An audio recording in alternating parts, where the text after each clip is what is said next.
Non, je m'étais rien mis dans ma tête. On attendait le groupe comme tout le monde patiemment et après ça sert à rien de faire les devins. On savait qu'on allait tomber évidemment sur une tête de série, donc une grosse équipe. Donc on a été servi avec ce dernier mondialiste.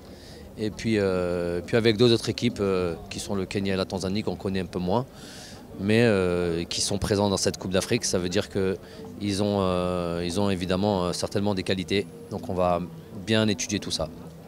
Si on vous demande, c'est-à-dire de nous citer le groupe de l'Algérie, qu'est-ce que vous allez dire en toute sincérité, Jamal? Non, non, non, mais c'est un groupe qui. Vous savez que moi, ça fait pas très longtemps que je suis à la tête de cette équipe nationale. On n'a pas beaucoup de matchs, on n'a pas un long vécu. Donc au jour d'aujourd'hui, il n'y a pas de. Il n'y a rien à prendre à la légère, il n'y a pas à se dire. Ça, c'est pas comme si j'étais un entraîneur. Je ne suis pas Aliou Cissé qui travaille depuis en équipe nationale depuis 2 ans, qui a été mondialiste, qui a déjà une forme de stabilité, qui a déjà des références. Nous, on a encore du travail, donc on prend rien, on manque de respect à personne surtout et on minimise personne. On prend tout le monde au sérieux et on se prépare. Donc on continue à se préparer à progresser dans notre équipe. Tanzanie, le Kenya, ça vous dit rien? C'est-à-dire, qu'est-ce que vous connaissez sur ces deux rivaux? Non, non, je connais certaines individualités. L'attaquant, ils ont souvent des bons joueurs offensifs.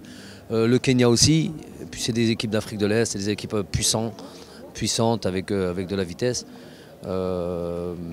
Après, je vous mentirais de dire que je sais exactement le parcours. Je sais que la Tanzanie, ils ont gagné leur dernier match. Justement, je crois sur le Kenya. J'ai juste commencé sur le Kenya par 3-0. Peut-être avec une équipe du Kenya qui était déjà qualifiée ou en tous les cas, ils ont obtenu leur qualification sur leur dernier match, ça c'est sûr. Mais bon, on va étudier ça tranquillement. C'est pas aujourd'hui pour vous dire que je connaissais toutes les équipes de l'Afrique et leur parcours lors des phases finales. Non, de la qualification, non, non c'est pas vrai. Mais par contre, d'ici la phase finale, c'est sûr que je les connaîtrai, on va les connaître sur le bout de nos doigts et bien préparer ces matchs.